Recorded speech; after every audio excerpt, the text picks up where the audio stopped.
Greetings, ladies and gentlemen, and welcome to this narration of a book called The Brood of Two, taken from Reddit.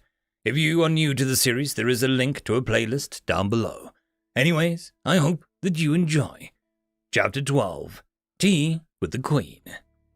Jack's tea was something Samantha was quite interested to try.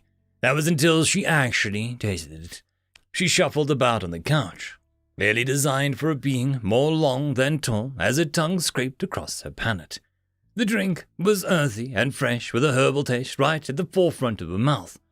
Paradoxically, this also meaty and thick like some kind of beef soup, despite being very much flavored water. The more she ruminated on the flavors, the more it seemed to come to her senses. It was not unpleasant per se, but... wait. No, never mind. It was a weird shoe leather aftertaste. She placed the cup on a small table beside her. "Alrighty then, Kalani, what do you want to discuss?" Samantha said, adjusting the jeweled ochre sash that rested on her torso. It was a marking of a queen of importance, or at least the identifier of someone who held the rank of queen, but not the body. Samantha's titling as a queen had apparently been based on a system implemented during the unification of the Venskai. It turns out, despite being evolved from a eusocial species, sapience allows individuals to realize when they have been treated unfairly. As the first Commonwealth emperors made strides in the novel concept of mutual cooperation opposed to annihilation between broods, some notable queens met spectacularly brutal ends at the hands of their own workers' daughters. Over the centuries, even the most powerful queens had to submit to the concept of democratic rule. Even Opal, who relaxed opposite Samantha, only begrudgingly held her office on the grounds of her experience and the will of her underlings, assigning to her position as a High Queen unfailingly every single election. Although in Samantha's case it was a small ask from Sarkis to elect her as the Amber Brood's new queen, followed by an official recognition of another queen, which Opal gave graciously. Opal sipped her own, albeit titanic, cup of tea. The sound of slurping became a din within the cavernous chamber that was her personal quarters. "I want to know why you are what you are," Opal said. Samantha was taken a bit aback by the statement. She thought that it would be something a bit more political, but then again, she was just a freed slave in their eyes. "Is there a particular reason why?" Samantha asked tentatively. "I might get to that, but let's start simple with a few more details than our first foray into conversation. Who are you?" "I am Samantha Poway. I'm a citizen of the Solar Confederation, a civilization made up of other humans like me. We are a proud people who value progress and the lives of others. We have done a lot of things in our past, some things good, others bad. Others so terrible that we wear the shame of it, even now." "You are not very good at displaying your kind in a good light," Opal bantered. "This isn't any point in lying into a bloody mind reader's. Besides, I'm not finished." "I know," she replied, taking another monstrous drink of tea. Samantha elected to ignore the mind-reading joke. "Anyways, it's because we've done bad things that we strive so hard to do better. Each mistake that's been made tells us how to do better next time, and to not repeat them," she said poignantly. "Mistakes are how humans learn to better themselves." "What do your people want?" Opal asked next. "Well, that's a bit varied. Everyone wants their own thing. I think wealth and power ranks pretty high up there," she said with a sheepish chuckle. "But, it can't just be about anything. I was never for that kind of thing. I was always told my head was full of dreams. I remember hanging off my dad's arms whenever he'd get back from his meetings when I was a little kid. Oh, he was a diplomat, by the way. So I just listened to him talk about all these places and people that he'd met, and I just, Samantha waved one of her hands as she tried to find the words. "I just wanted to experience that for myself. A decade later, I've started studying to be a xenoanthropologist. End of first year, I elect to join a lovely field trip to a distant star system to seek out new life and new civilizations, to boldly go when no man has gone before. Although it was a place already scouted out, safety concerns and all of that," she said. Opal noted a small downturn in her emotions, one that quickly fell away back to Samantha's usual joviality. Now admittedly, getting our research transport ambushed by a gang of marauders and then getting hauled off across the galaxy to be sold as slaves wasn't part of the plan. Despite that, I think I got to live out my dream, in a roundabout kind of way. Opal lowered her mug, eyeing the human with disbelief. By being slave labor, she retorted. No, I mean, Samantha scratched the back of her head. I've seen a new life. Those bastard Yili, the other slaves I met, the chucks, such as Bitey. Circus, Opal corrected. Bitey. I'm a queen. I may call my knights by whatever names I desire. She shot back with an impish grin. Touché, Opal responded. Continue. I've seen new civilizations.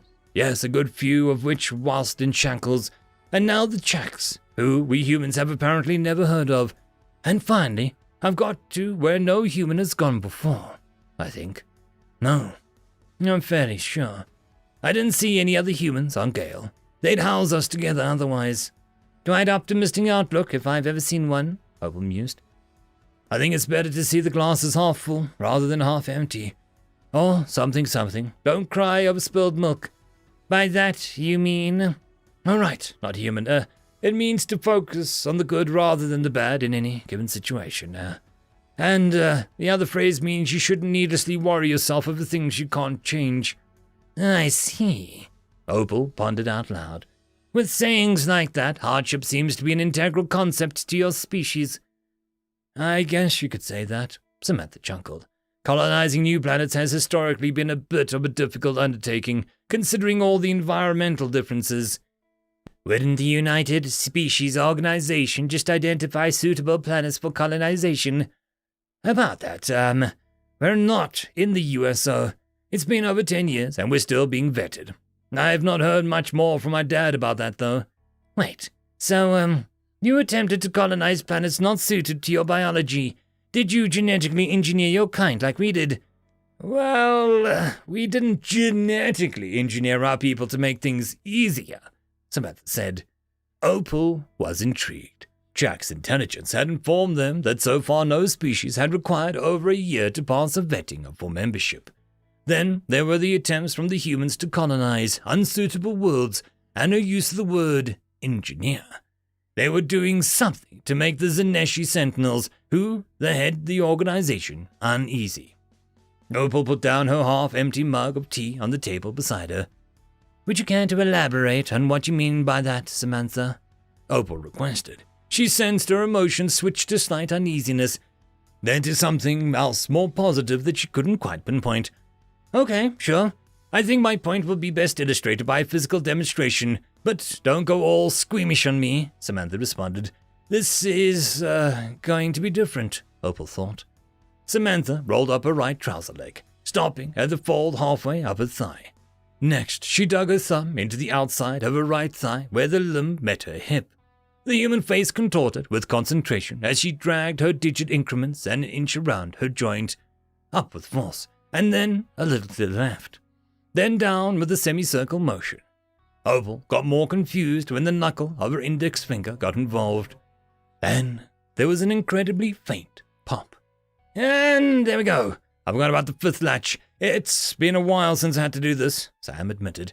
Opal began before losing a train of thought as the human nonchalantly removed her entire leg. Opal couldn't help but gawp. There wasn't any fanfare, no blood or smell of lacerated tissue. It just came off. After the initial moment of shock passed, she realized what it was. Is that a prosthetic limb? Opal asked. She had stopped herself, recoiling from disgust imitation, the merging of living and non-living. Almost. It's cybernetic, Samantha responded proudly, resting it across her still attached leg and slapping the detached one. Standard issue Arcadia 2. My other leg, hip joint, and most of my spinal column is the same. That is... Opal tried to put the right words together. Horrifying, disgusting, distasteful. Perhaps different would be appropriate to not hurt her feelings. And Sam Sam was smelling smug. Or was that mischievous? Opal started laughing. So that was what the human was feeling. She knew that this was how she would react. What? Sam said. That, Opal started, pointing at the mechanical leg, is probably why the council is still vetting you. That is standard on your world. By the Empress. The other hind legs must think that you're freaks. Don't the hind legs see you as freaks? Samantha retorted. Opal took a moment to steady her breathing. Once again, human, touché. Continue. Why do you have those?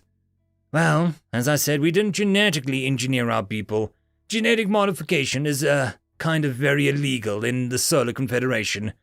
Yes, genetics is where you draw the line, not embracing cold steel into your flesh, Opal remarked, picking up a mug of tea from where she'd left it on the table. It's carbon composites and silicon, and there's a reason for it, but that's something for later. Anyway, cybernetics were already a decently commonplace of spaces.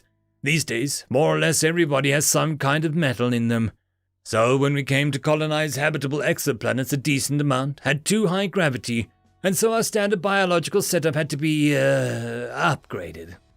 Opal nodded to signal her understanding. She had a good reason to believe where this was going. If a small fall of a meter or so could shatter your legs, then you would either be better legs or not make mistakes. Considering it's humans we're dealing with, no mistakes is not an option. And so, as a species, you decided to commit a cultural faux pas that makes most sapiens in the galaxy feel visceral disgust, so you could live on planets that you would otherwise die on. Does it sound better if I said that the reduction of living tissue reduces your BMR? You need less calories if you have less legs, said Samantha. I suppose that would ease the demand on food supplies, Opal joked darkly. She lowered her mug once more. Her tone shifted to something more contemplative. I think I'm starting to understand how the hind legs feel when they look at my own people. It's not so bad, Samantha said, as she popped her leg back into place and thumbed around the subdermal buttons and notches. Takes a bit of getting used to, but it's easy enough to get over. You think your humans could overlook my appearance, that of my brood, of my species? Oh, easily, Samantha dismissed her concern. Before first contact, we thought aliens would probably look like horrendous squiggly tentacle balls.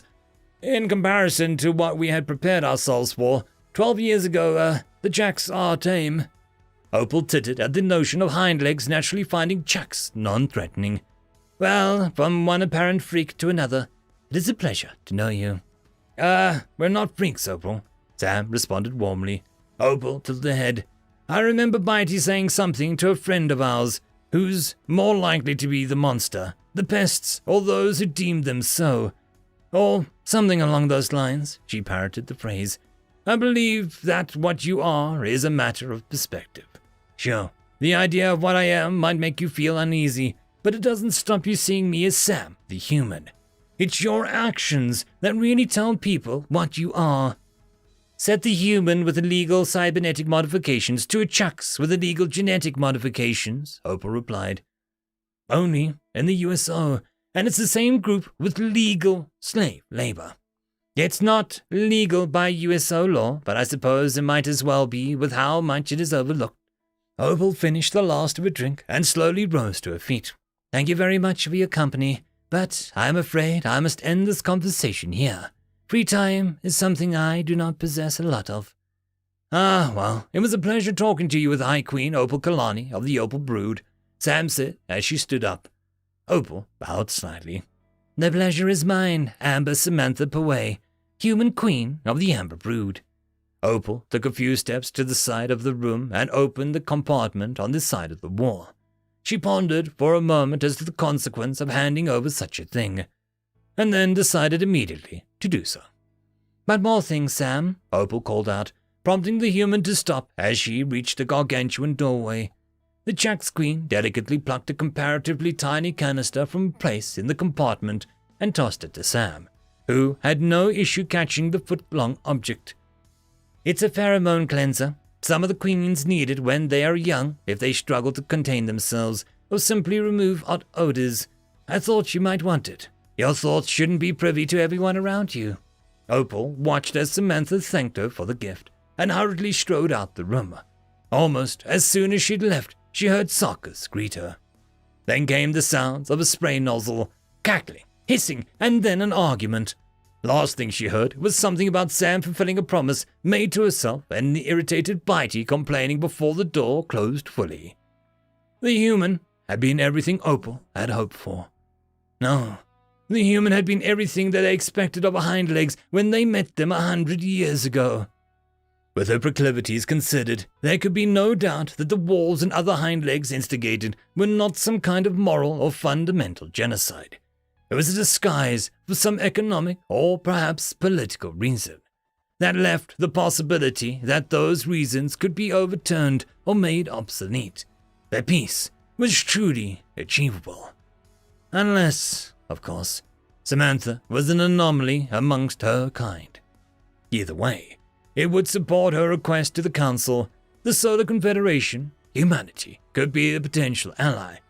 At the very least, if what Samantha was saying was true, they are worth investigating. It just might be the start of something to finally end all the bloodshed. With a flick of an arm, another compartment opened. She removed the finery from her head, which delicately jingled as she stowed them away. She extracted a hollow visor and affixed the device to her head, prompting it to activate and project a heads-up display. Opal let out a weary sigh. With the interesting part over, it was time to write a report to the High Queens of the Commonwealth Council. With any luck, she'd be able to persuade them to support her rather unique endeavor. She could only hope that they were amenable to a coexistence with hind legs after all this time at war. End of chapter.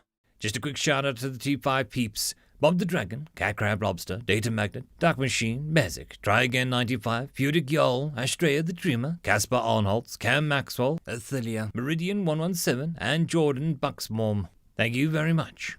And that, my friends, concludes this video. I hope that you enjoyed. There are links down below, both to support this channel and for the author of this fiction. Anyways, I hope you all have a fantastic one, and I'll see you next time. Cheers.